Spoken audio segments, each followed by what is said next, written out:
오늘까지 오는 그 내용을 조금 살펴보면 다윗이 사울을 피해서 블레셋의 가드의 아기스 왕에게 가서 16개월을 지냅니다.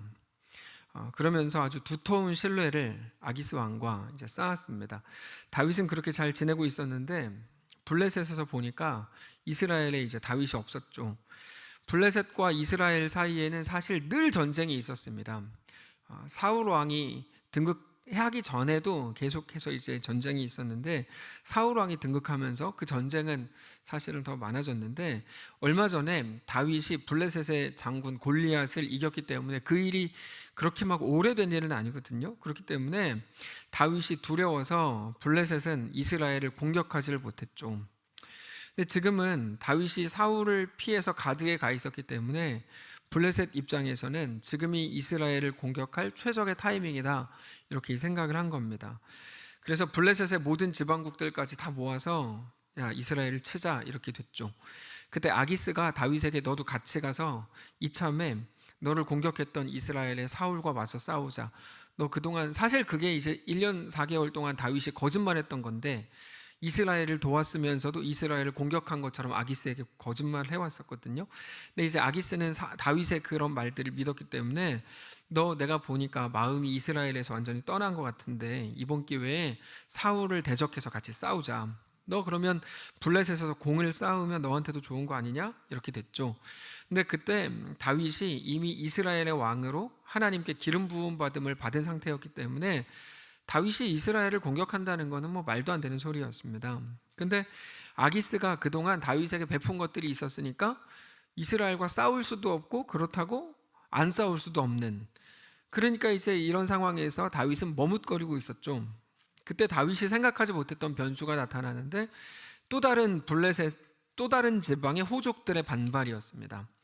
다윗이 골리앗 죽인 사람인데 그렇게 보면 우리 대적인데 어떻게 다윗을 데리고 나가서 이스라엘과 전쟁을 합니까? 말이 안 된다. 특별히 다윗이 이스라엘과 전쟁하는 척하면서 갑자기 우리를 공격하면 어떡할 거냐. 다윗은 절대로 데리고 나가면 안 된다. 이렇게 됐습니다.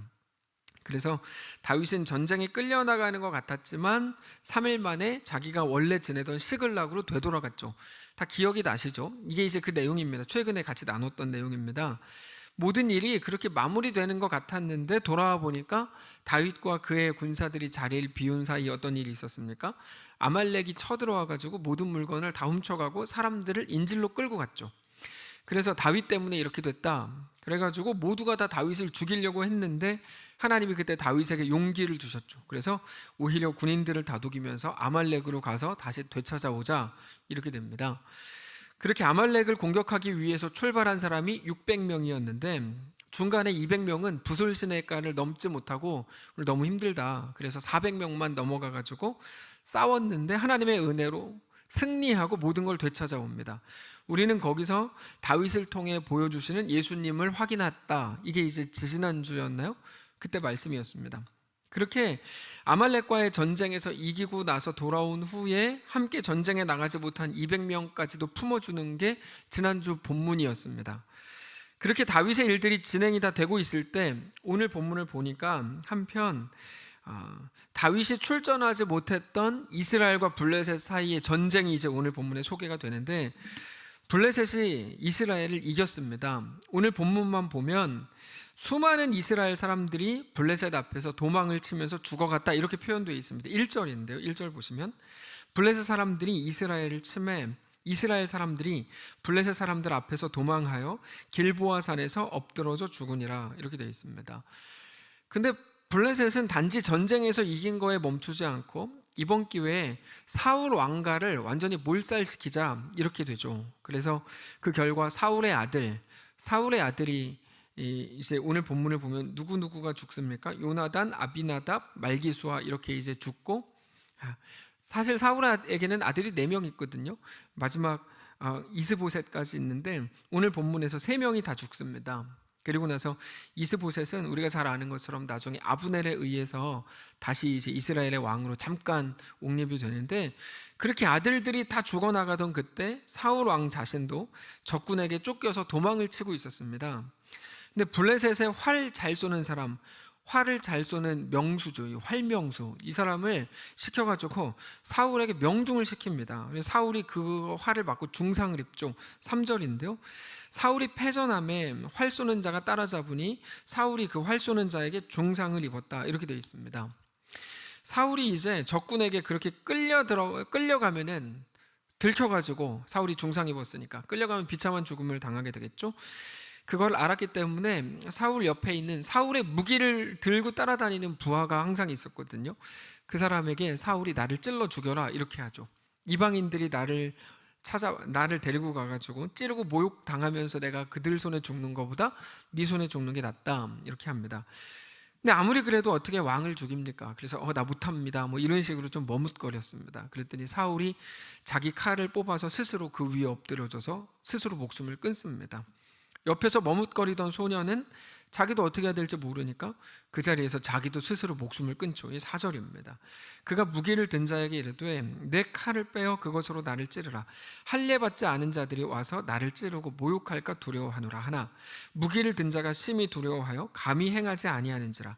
이에 사울이 자기의 칼을 뽑아서 그 위에 엎드러짐에 무기를 든 자가 사울이 죽음을 보고 자기도 자기 칼 위에 엎드러져 함께 죽었다. 이렇게 이제 사울이 그 인생이 이제 끝난 거죠. 너무 무섭고 잔인한 역사입니다.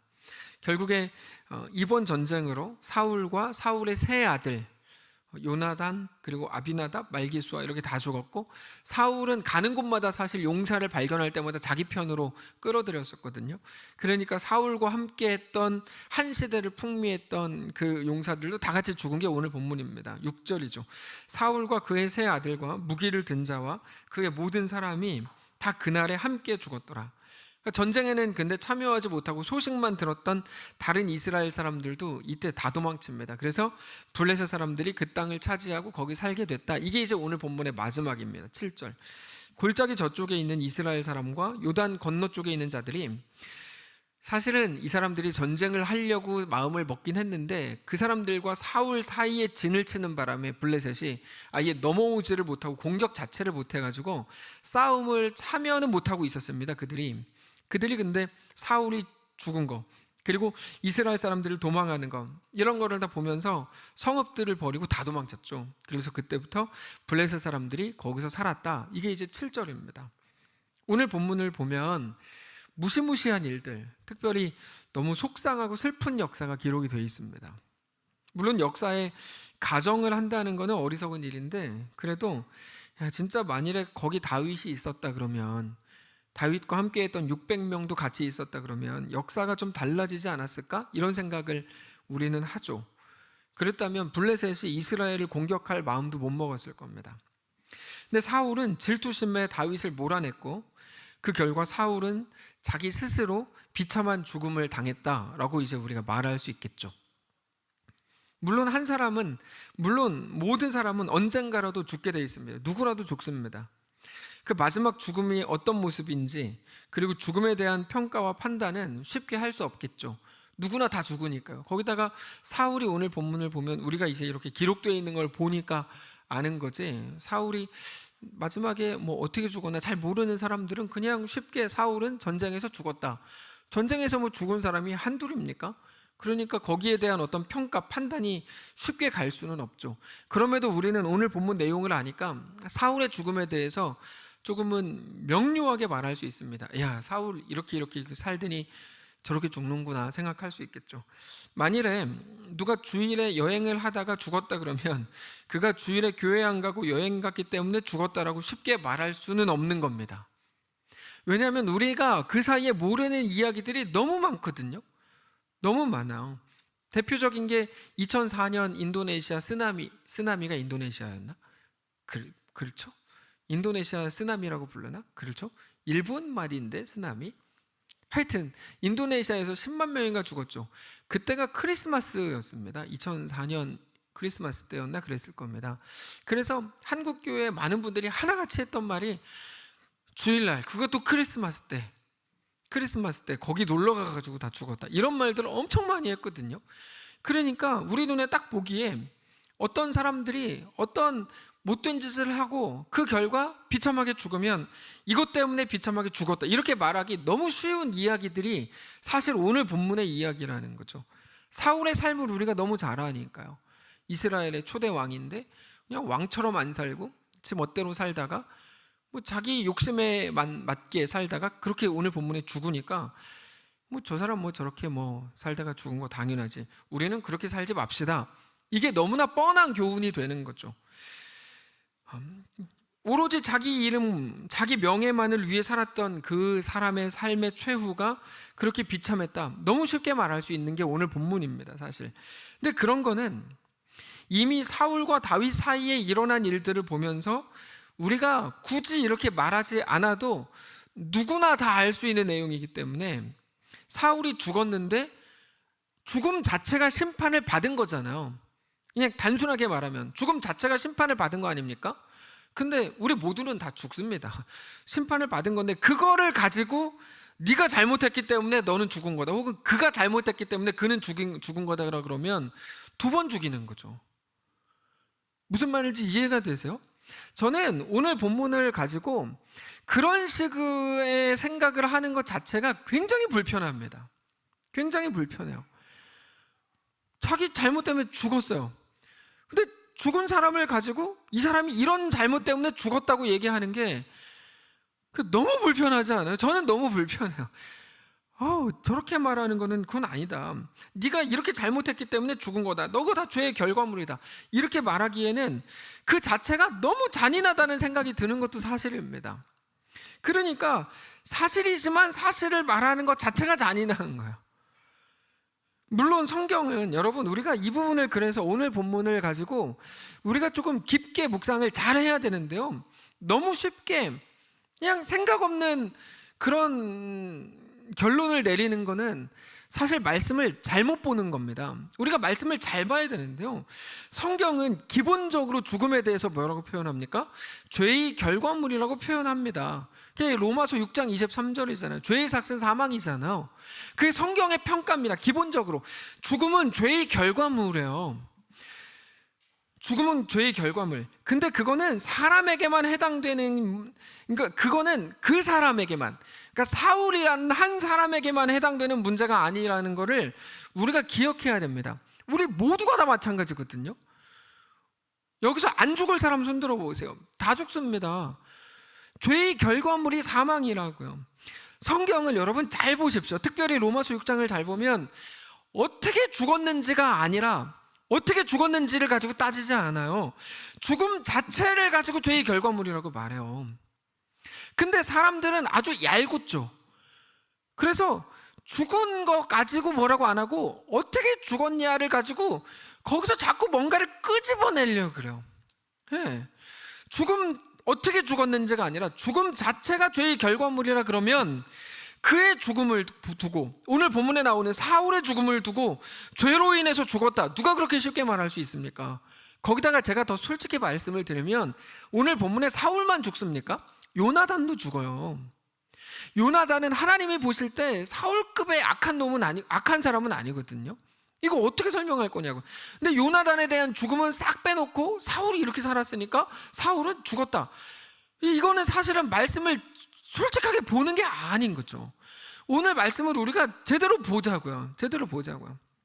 성경은 여러분, 그가 어떻게 죽었는지를 가지고 죄를 말하지 않고 죽음 자체가 죄의 결과물이라고 우리에게 말한다는 걸 우리가 예민하게 기억을 해야 됩니다. 안 그러면 사람들이 하고 싶은 말 하고 끝내버린다니까요. 성경이 우리에게 보여주려는 걸 못 보고, 그게 죽음 자체, 그게 순교든 예수를 믿겠다고 해서 죽는 순교든 자연사든 비참한 죽음이든 죽음의 방식이 아니라 죽음 자체가 죄의 결과물이라고요. 성경이 말하는 죽음 자체가.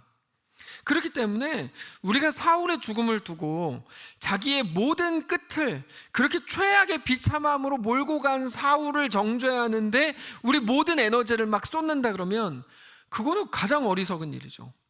가장 어리석은 일입니다. 그거는 말하기는 쉽죠. 저도 당장 오늘 본문을 가지고 제가 설교를 하고 있는데 설교한다고 칠 때 가장 쉬운 거 뭡니까? 사울은 이스라엘의 왕의 노릇을 잘못했다. 죽었다. 이렇게 비참하게 죽었다. 여러분, 우리는 우리에게 맡겨진 사명을 잘 감당해야 됩니다. 첫째, 둘째, 셋째 잘 감당하시기 바랍니다. 자, 우리 찬양하고 기도합시다. 얼마나 쉬워요.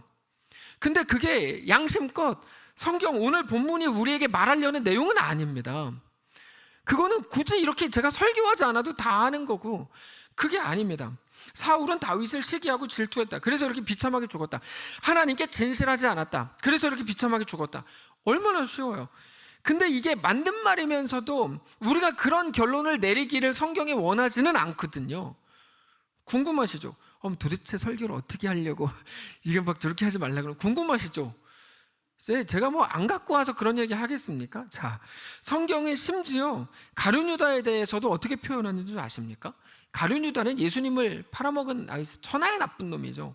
천하의 나쁜 놈에 대해서 어떻게 표현하냐면 사도행전을 보면 이렇게만 표현합니다. 그는 죽일 놈이니까 죽었다. 이렇게 표현하지 않고 유다는 그 직무를 버리고 제 곳으로 갔다. 이런 정도로 표현합니다.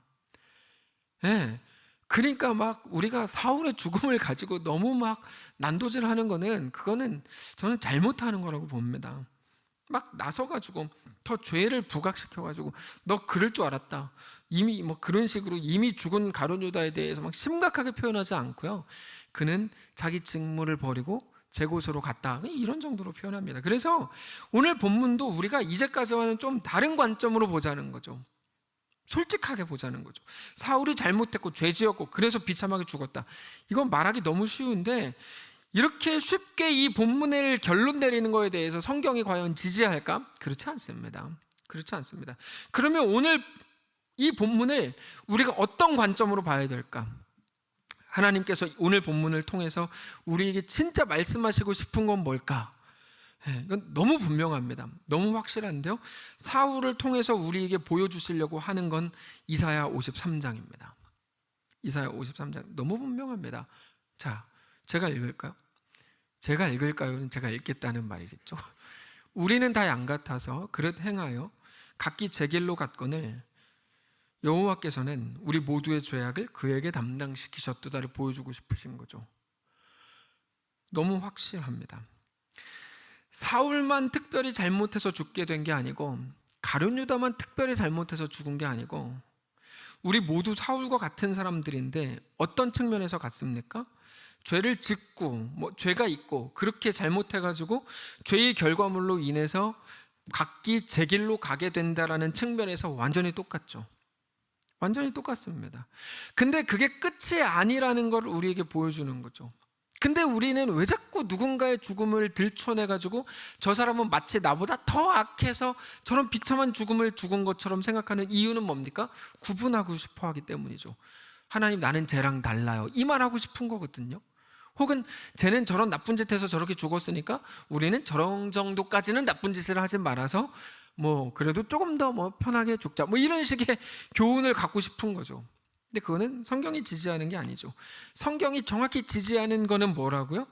죄를 짓고 죄가 있고 그렇게 잘못을 해서 죄의 결과물로 인해서 우리 모든 사람은 각기 제 길로 간다. 이게 성경이 우리에게 말씀하시는 첫 번째 전제라는 거예요. 근데 그게 끝은 아니다. 끝은 아니다라는 게 어디서 나옵니까? 그러나 여호와께서는 우리 모두의 죄악을 그에게, 예수님에게 담당시키셔도다. 바로 나오잖아요. 우리에게는 그게 끝이 아닐 거다. 그게 어떻게 끝이 아니라고요? 우리는 다 양 같아서 그릇 행하여 각기 제 길로 가거늘, 거기서 끝나지 않고 그 뒤로 이어진다는 거죠. 여호와께서는 우리 모두의 죄악을 그에게 담당시키셨도다. 그래서 어떻게 하라는 겁니까? 우리에게 거기까지 나가라는 거죠. 거기까지 나가라. 거기까지 나가라. 거기까지 나가라는 게 어떤 의미입니까? 멈추지 말라는 거죠. 어디서 멈출까요? 그러면 그의 죽음은 죄의 결과물이다. 거기 그 당연한 정죄에 머물러 있지 말라는 거예요. 우리 스스로에게 대해서도 그렇고 다른 사람들에 대해서는 당연하고요. 거기 머물러 있지 말고 어디까지 가라고요? 우리 모두의 죄악을 그에게 담당시키셨도다까지 가라고요. 어차피 그 말은 우리 자신을 향하게 돼 있습니다.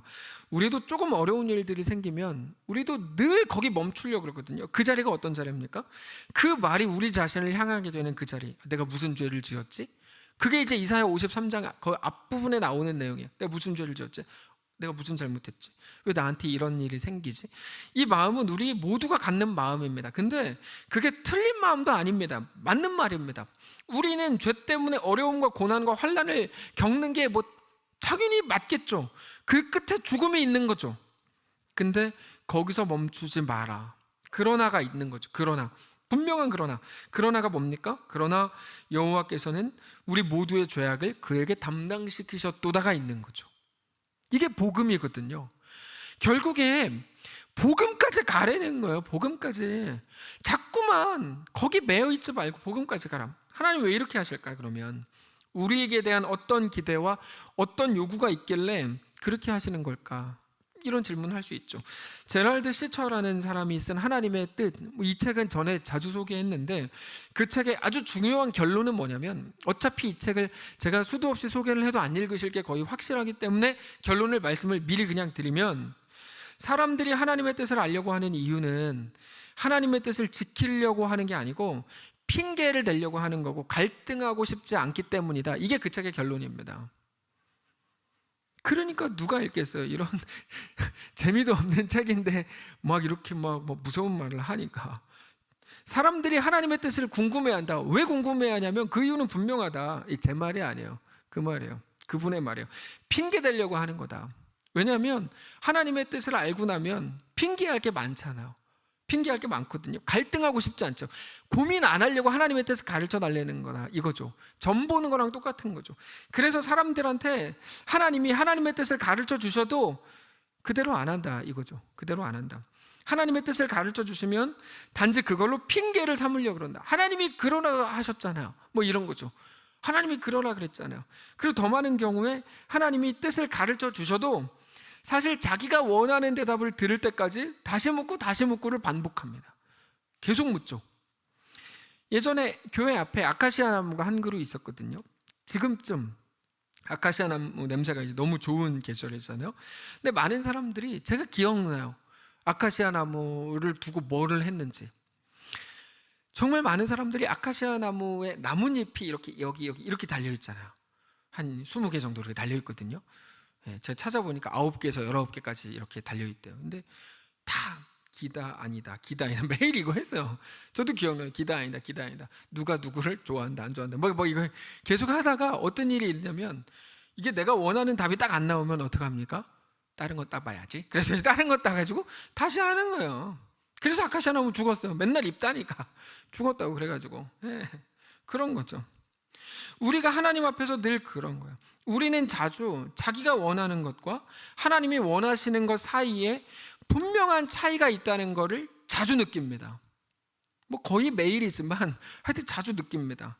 근데 우리는 하나님이 내 편을 들어주기를 바라는데 그걸 보고 뭐라고 부르는 줄 아세요? 성경이 욕심이라고 불러요. 하나님이 내 편을 들어주기를 바라는 게 욕심이라고요. 욕심이기 때문에 나쁘다 그 말이 아니고 욕심이다, 그냥 말 그대로 욕심이다 그 말이에요. 욕심이다. 근데 이 욕심이라는 말에는 굉장히 중요한 의미가 있습니다. 우리의 뜻과 하나님의 뜻 사이에 차이가 난다는 말은 사람이 자기 스스로가 원하는 것과 하나님이 그 일을 통해 내가 원하지 않았던 어쨌든 나에게 주시는 그 일을 통해서 만들어내려고 하는 것 사이에는 그만큼 큰 차이가 난다는 거예요. 이건 아주 중요한 건데 어떻게 표현할 수 있을까? 이렇게 표현할 수 있겠죠?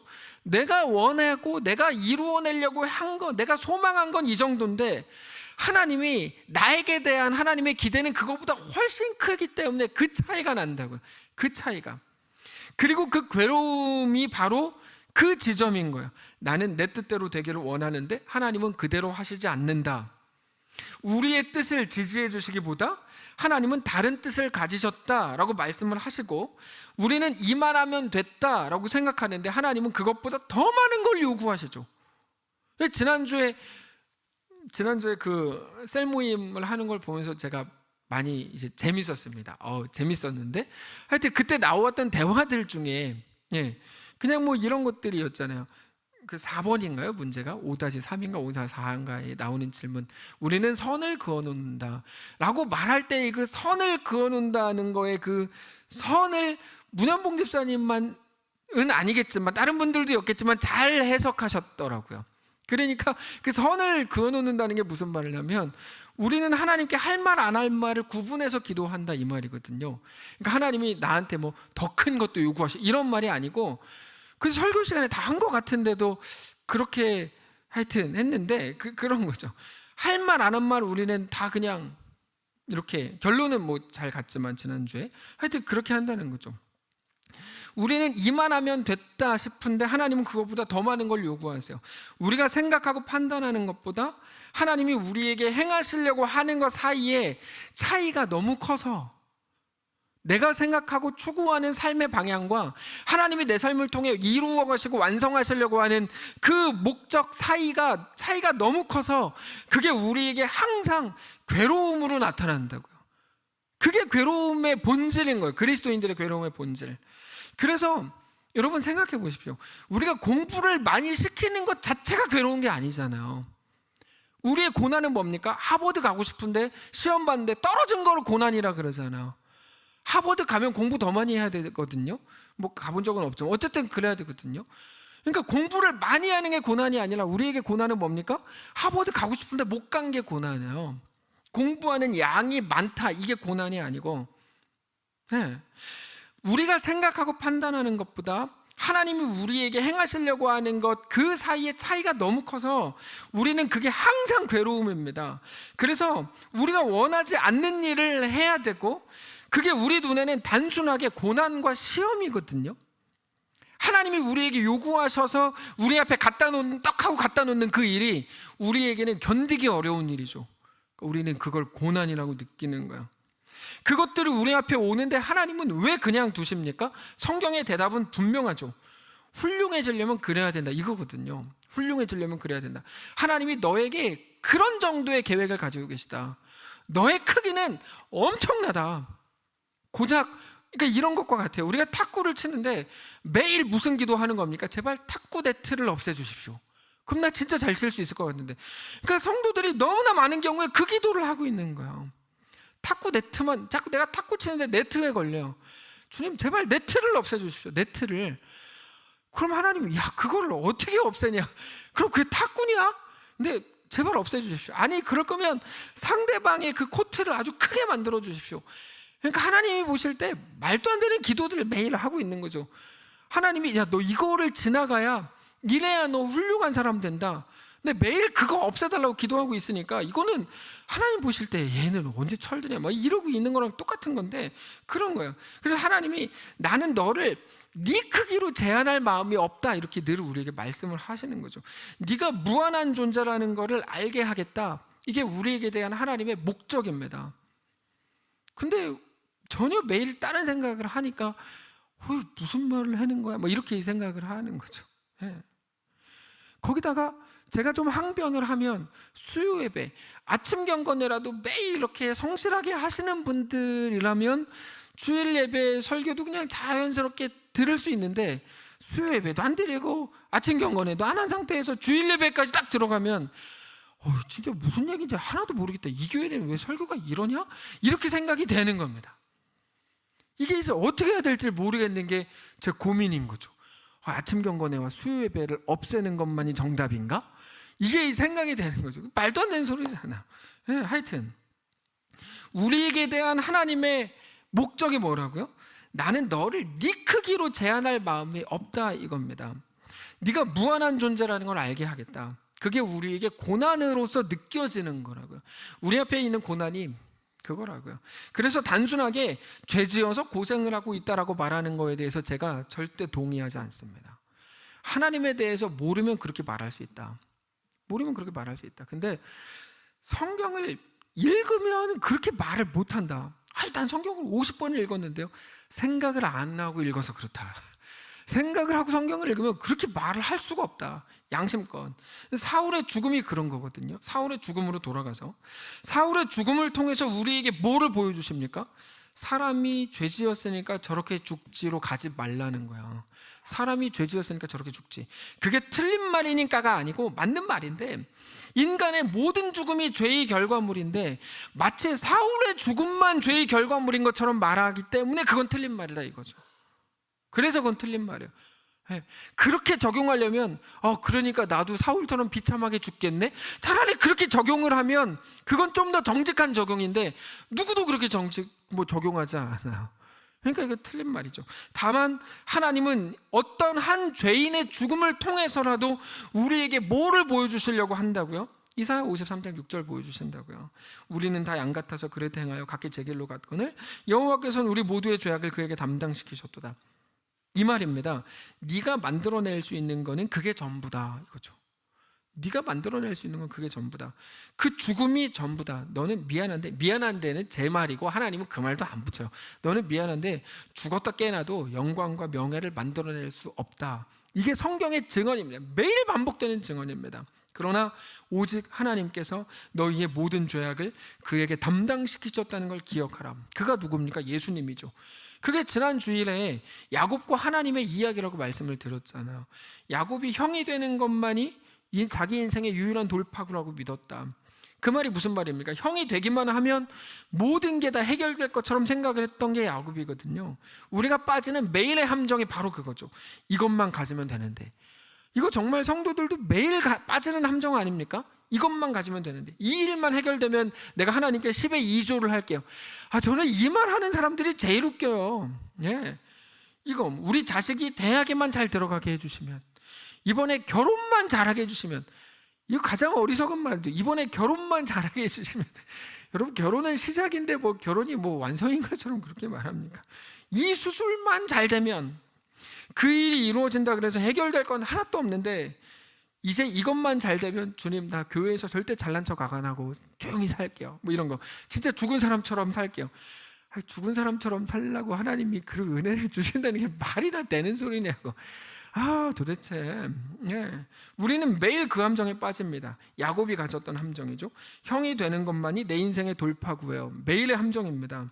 그렇게 해서 형이 되는데 성공합니까? 실패합니까? 성공하잖아요.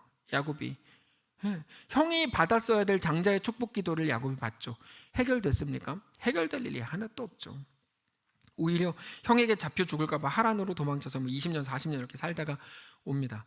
거기서 수많은 역사들을 만든 후에, 수많은 역사라는 거는 야곱만 만들 수 있는 아주 그냥 더러운 역사들을 만들고 나서 수십 년 만에 야복 강가에 와가지고 하나님을 다시 만나죠. 다시 만납니다. 야곱은 그날도 하나님과 밤새도록 씨름을 합니다. 야곱은 평생 동안 하나님과 씨름을 했던 사람이거든요. 야곱은 씨름 선수예요. 야, 너 이제 나한테 돌아와라. 내가 네 하나님이다. 하나님이 매일 매일 말씀하셨죠. 이 사건 저 사건으로 매일 말씀을 하셨어요.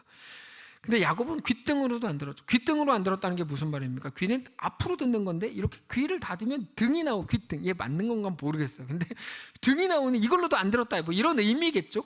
아마 모르겠는데 이건 네이버에 찾아보세요. 귓등으로도 안 들었어요. 그게 야곱이 벌였던 평생의 씨름입니다.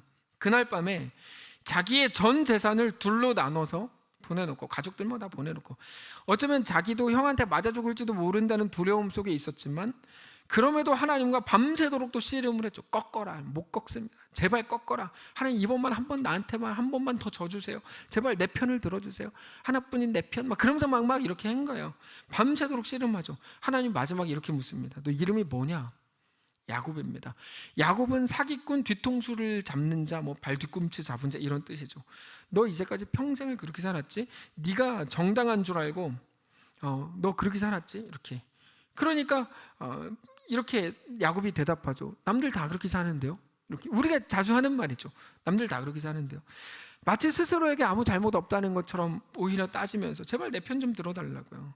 제발 내 말 좀 들어주시고 내 뜻을 좀 지지해달라고요. 이게 이제 야곱이거든요. 이게 야곱이에요. 뭐라고 말씀하십니까? 하나님께서 이제 너를 야곱이라고 부르지 마라. 너를 이스라엘이라고 불러라. 이제 너는 내가 이끈다. 하나님의 다스리심, 하나님의 통치를 받아라. 그래서 야곱에게 그때 이스라엘이라는 새로운 이름을 주시죠. 야곱이 이스라엘이 됩니다. 자, 우리는 다 양 같아서, 엄청 나쁜 의미에서 양입니다. 양 같아서 각기 제 길로 갔거늘 여호와께서는 그런 우리를 불쌍히 여기셔서 우리 모두의 죄악을, 우리가 마땅히 받아야 될 죄의 값을, 죄의 삭은 사망인데 그 삭을 예수님께 담당시키셨습니다. 사울 욕할 거 없습니다. 사울 욕하지 마세요. 제가 뭐 사울 편인 건 아닌데 사울 욕하지 마세요. 사울을 욕하는 건 아까도 말씀드린 것처럼 사울과 나를 구별하고 싶은 건데요. 쟤는 나쁜 놈인데 나는 좋은 놈이에요. 이거 하고 싶은 거예요. 우리가 매일 하는 거예요. 쟤는 뭐 죄인이고 나는 예수 믿었어요. 나는 회개했고 쟤는 회개 안 했어요.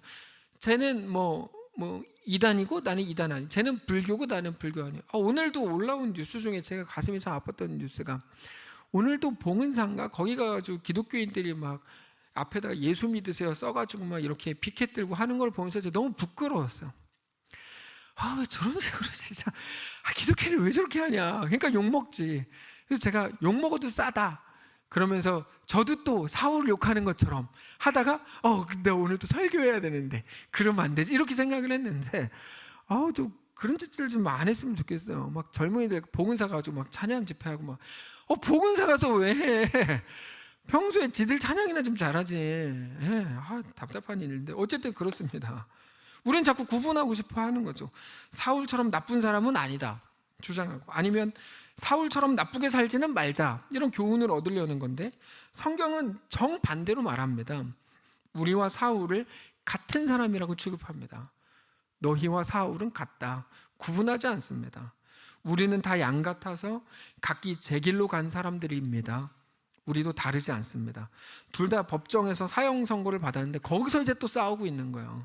너는 나보다 더 큰 죄로 사형 선고를 받았고 나는 너보다는 작은 죄로 사형 선고를 받았다.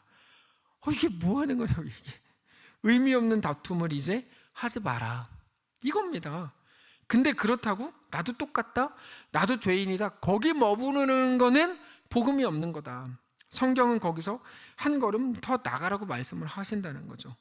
우리의 사형 선고, 우리 죄의 값을 오직 예수님이 담당하신 것을 기억하고, 그러므로 이제 하나님의 뜻을 따라서 하나님이 요구하시는 크기의 삶을 살라. 이게 오늘 말씀의 결론입니다. 하나님이 요구하시는 크기의 삶이라는 게 뭐라고요? 고난입니다. 우리는 언제나 그거를 고난이라고 여깁니다. 무조건입니다. 무조건. 내가 하나님께 요구한 건 이 정도인데 하나님이 우리에게 이루려고 하시는 건 어마어마하거든요. 그러니까 우리는 그게 너무 힘든 거죠. 하나님이 나에게 무엇을 요구하시는지 아는데, 모르는 경우도 많지만 안다고 해도 너무 힘든 거죠. 내 욕심과 하나님의 뜻의 크기가 다른 게 우리에게는 고난입니다. 이제는 우리의 삶 속에서 우리의 뜻을 하나님 앞에 꺾고 하나님의 뜻을 따르는 자로 서실 수 있기를 바랍니다. 각자의 삶에서 그렇게 살아가는 거죠. 이해되지 않아서 고민하는 시간은 우리를 늘 자라게 합니다. 그래서 사춘기는 우리를 정말 자라게 하는 아주 소중한 시기인 거죠. 고민하지 않는 사람은 자라날 수가 없죠. 하나님 앞에서의 매일의 고민. 그 성화에 대해서 소개할 때 뭐라고 소개했습니까? 내가 오늘 더 잘하는 거. 그게 성화가 아니다 말씀을 드렸죠. 뭡니까? 오늘 내가 고민하고 눈물 흘리는 그게 성화거든요. 그게 거룩해짐입니다.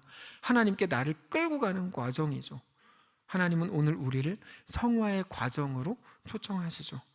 오늘 우리를 자라게 하신 하나님 앞에 나아가서 그저 남들 정죄하고 사울이 이랬으니까 이렇게 됐다 비난하는 걸로 끝나지 마시고, 우리의 삶에 있는 모든 종류의 넌센스와 그 고난과 묵상하고 고민하지 않으면 지나갈 수 없는 모든 상황 속에서 하나님의 뜻을 신뢰하고 주님만을 믿음으로 바라보는 온전하게 세워지는 믿음의 성도들 되시기를 주님 이름으로 축복합니다. 찬양합시다.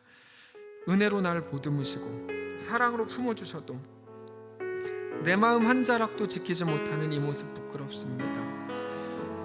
우리 함께 찬양하겠습니다.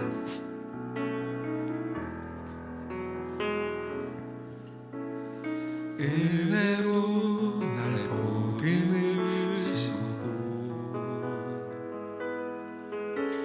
사랑으로 품어주셔도 내 마음 한 자락도 지키지 못하는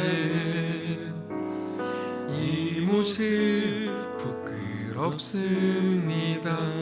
따스한 곁을 내어주신 따스한 곁을 내어주신 주님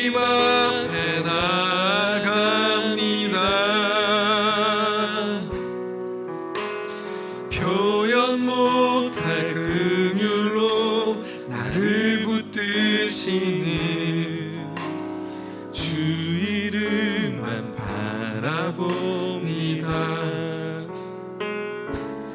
매일 마주한 슬픔을 견뎌나가며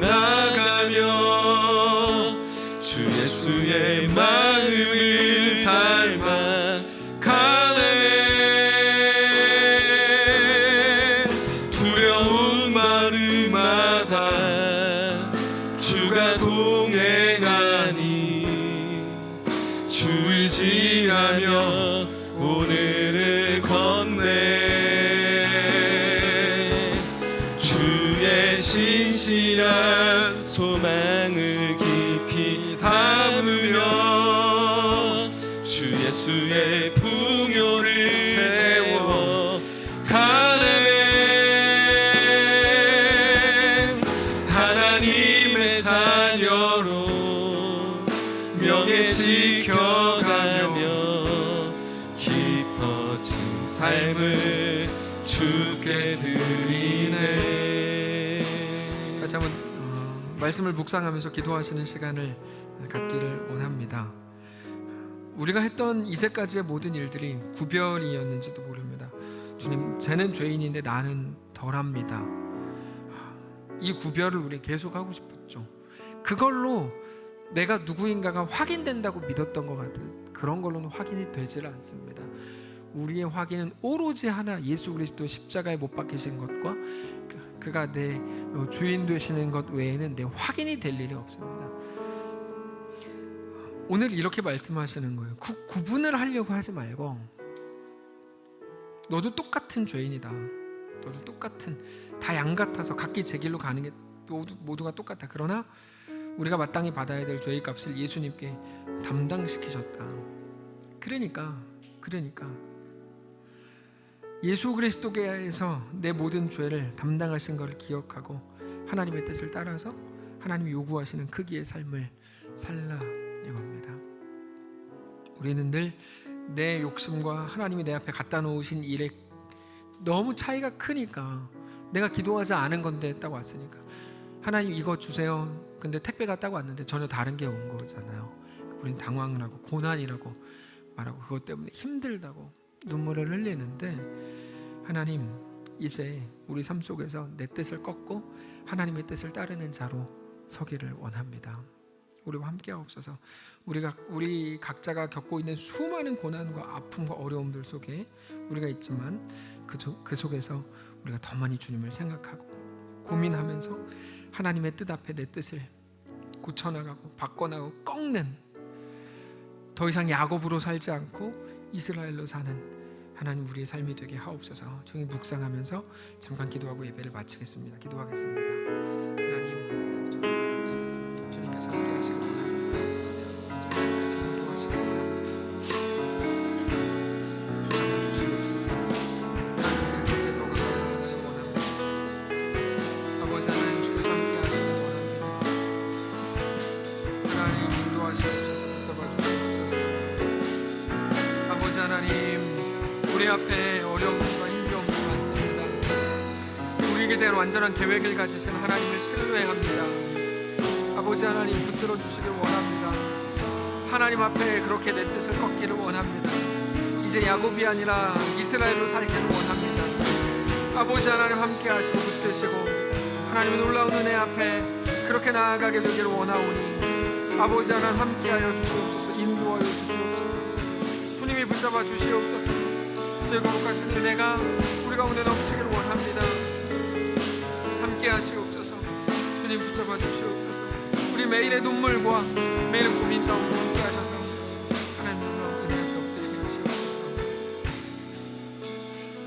하나님, 그저 남들보다 나는 조금 더 괜찮은 사람입니다를 확인시키는 게 내 스스로에 대한 확인인 줄 알았습니다. 그래서 사울의 못된 점 쭉 나열하고 우리는 그러지 말자. 이게 어쩌면 우리의 신앙의 내용이었는지도 모릅니다. 근데 성경을 보니까 아니요, 우리는 다 양 같아서 각기 제 길로 간답니다. 우리도 구분이 그렇게 되지 않는답니다. 다만 우리 모든 죄악을 그에게 담당시키셔서 우리로 영원히 살게 하신 그 하나님, 이 땅에 오셔 나를 위해 죽으신, 나를 영원히 살게 하신 예수 그리스도를 오늘 기억하며 하나님 앞에 그렇게 나는 구원받은 자로 확인되기를 원하오니 우리와 함께 하옵소서. 다만 그것을 알지만 여전히 내 욕심과 그러나 그럼에도 내 앞에 갖다 놓으신 완전한 계획이 있다고 하면서 내 앞에 갖다 놓으신 하나님의 이끄심이 너무 괴리가 커서 이해가 안 되고 그걸 고난이라고 느꼈던 우리들입니다. 그 앞에서 늘 하나님을 신뢰하며 그러나 이제는 더 이상 야곱의 삶이 아니라 이스라엘로 하나님의 온전한 백성들로 살아내는 귀한 우리의 삶이 될 수 있도록 인도하여 주옵소서. 만만치 않습니다. 쉽지 않습니다. 우리는 하나님 말씀하시고 이끄시는 그 룰을 다 바꾸고 싶습니다. 네트 치워달라고 하고 소리를 지르고 상대방의 코트를 더 키워달라고 막 소리를 지르고 있는지도 모릅니다. 그렇게 하는 게 그리스도인의 능력이라고 착각하는지도 모릅니다. 근데 하나님, 우리가 하나님 말씀하시는 그 말씀을 따라 이끄시고 가장 완전하게 역사하시는 그 하나님의 이끄심을 따라 오늘도 살기를 원하오니 함께 하시고 이 세상의 당연한 목소리들에 머무르지 않고 나를 구원하신 예수 그리스도를 오늘 바라보며 믿음으로 한 걸음 한 걸음 우리에게 허락된 모든 길을 넉넉히 걷는 사랑하는 모든 성도를 될 수 있도록 인도하여 주옵소서. 마지막 시대입니다. 말씀이 하나님 우리 가슴에 박히고 말씀으로 우리가 또 한 걸음 한 걸음 담대하고 넉넉하게 살아내는 사랑하는 모든 성도를 될 수 있도록 인도하여 주시옵소서.